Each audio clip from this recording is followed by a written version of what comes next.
Hey there everybody, Coach Aaron here from over at Summers Fitness, and today we're pulling out one of these things. Now some of you may call this a foam roller, and some people call the technique foam rolling. Others call it myofascial release. So I'm going to teach you how to get the most benefit out of this thing, how to use it properly, how people typically use it improperly, and I'm going to explain exactly what this is doing to your body and how to use it. So myofascial release, like I said, that's another term for foam rolling. Myo means muscle, fascial means fascia.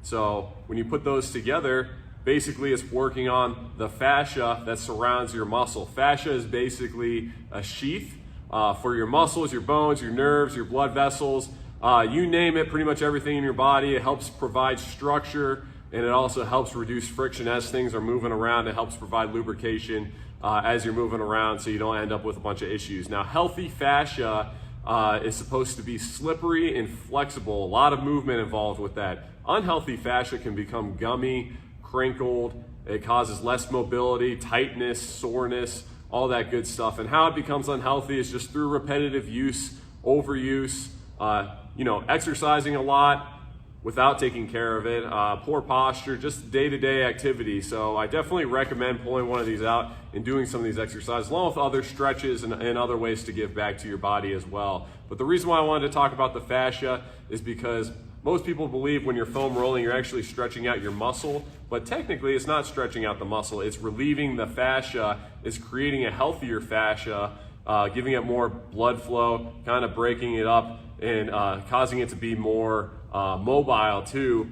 Rather than actually stretching the muscle, when you relieve the fascia, the muscle can actually move and become more mobile from that too. So that's the only reason why I bring that up. Now, when it comes to foam rolling or myofascial release, this is what I see a lot of. So, you find a spot on your body that's sore and you just go back and forth 2 or 3 times, and there you go. You stretched it out, you think it feels better. But really, you feel the same pain over and over and over again in the same spots, and it's not doing a whole lot. Another thing that I see improperly is, I've got a tight back, so I'm gonna try to crack it.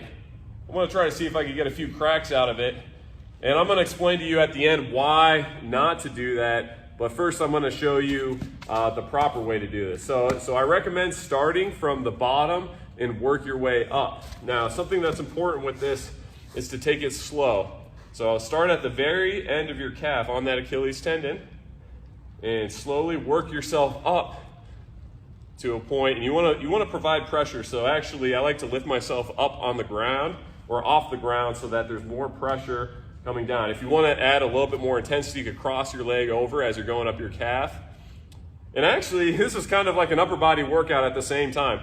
But anyway, we'll get back to it. So you want to slowly work yourself up until you find a point of tenderness, and you want to just stay there and kind of hang out there for a little bit. You might be able to go side to side on there, but rather than just overlooking that spot, you want to hold it there until you feel that release, and then you slowly work yourself up to the next spot that you feel the same type of tenderness.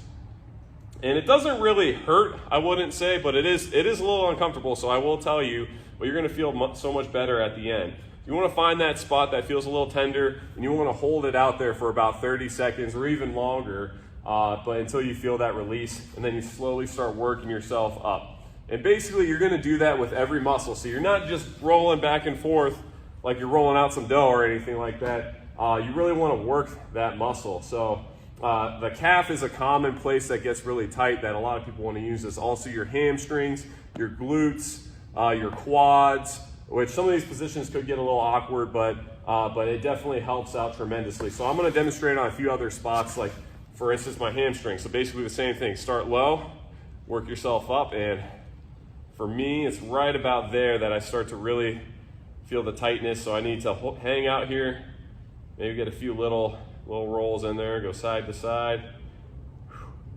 Now, another important tip with this is while you're doing this to breathe. Make sure you're breathing a lot. One, is going to help you get through that uncomfortableness, but it's also going to help you relax that muscle. When you take deep breaths, it's going to help you relax that muscle a little bit more. And now that actually feels good. So I'm going to move up a little bit. Yeah. Oh yeah, that's the spot right there. Okay, take deep breaths. And you don't have to be doing this with me, but I just want to teach you how to do this, or you could follow along with me if you'd like to. And you want to hit all points of each part too. So like I might go to the side and do the same thing, or I might go to the inside and do the same thing. Now if you're going to hit the quad, you want to flip it over like this and kind of do that same thing and find that spot, start low, and then work yourself up. Oh, there it is. Hold it out here for a little bit, and then slowly roll up after 30 seconds or so. And you can use this all over your body, like I said. Typically people will start with their legs or want to use it more on their legs, but you can also use this on your upper body too. So you can use it on your lats if you're going side to side right here. And there's also some other techniques that other people may know of too, where it can really work on your mobility. But I'm just going to show you the typical foam rolling technique and myofascial release technique. So like I said, there's plenty of other things that you could be doing with this too to kind of help with the mobility and help with your range of motion too, but I'm just going to show you this one method. Now, when we get to the back, it's okay to work on your thoracic spine. And how you do that is you find that spot, you just kind of lean back, but you're not working so much on the spine of your back, you're working more on the muscle, trying to stretch out the muscle like I said. Now, you want to stop when you get right below the thoracic spine. So for me, it's right about here. And let me tell you the reason why. So, when you're working on your back, the thoracic spine also has more stability because of your rib cage, because of your shoulder blades. There's a lot more stuff holding it together. Now, when you come down to your lumbar spine, you might feel when you're down there, your abs start to tense up a little bit. This is supposed to be a relaxation technique here too.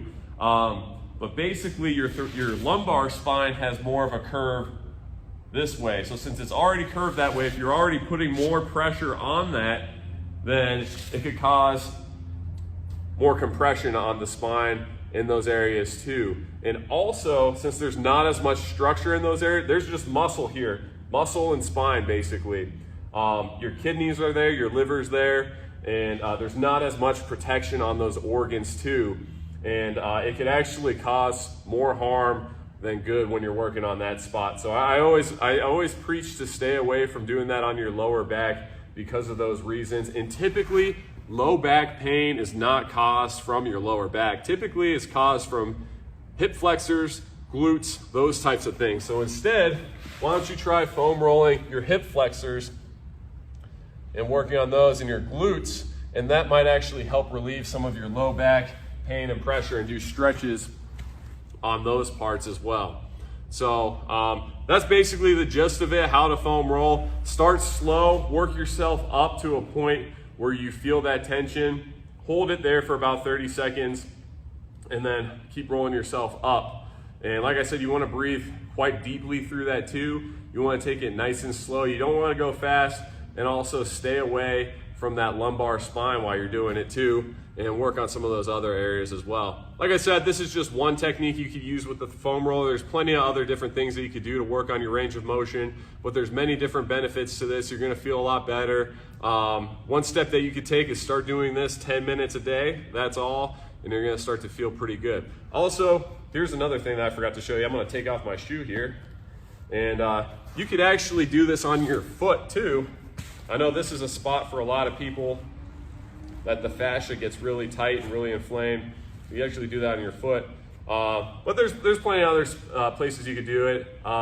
Just type in myofascial release and you'll find a lot of videos out there. Now, foam rolling is not, or this tool right here is not the only tool that you can use for that too. There's plenty of other things that you can use.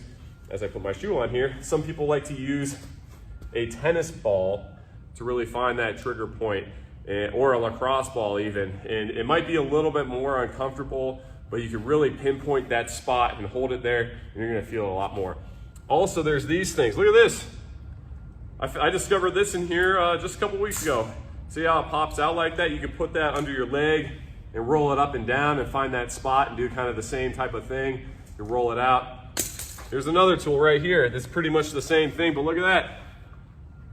Look at it's kind of like a meat grinder. It's it's a little intense, a little bit too intense for me. I just like the basic foam roll for this kind of stuff. But But I know that there's a lot of confusion behind foam rolling. I see a lot of people do it the wrong way. So I wanted to show you how to safely do it and effectively do it in a way where you're gonna see quicker results with it. So I hope this video helps. I hope that you pull out your foam roller at some point and try to work on that fascia. So hope you all have a great rest of the day, and I'll plan on seeing you next time. Bye-bye.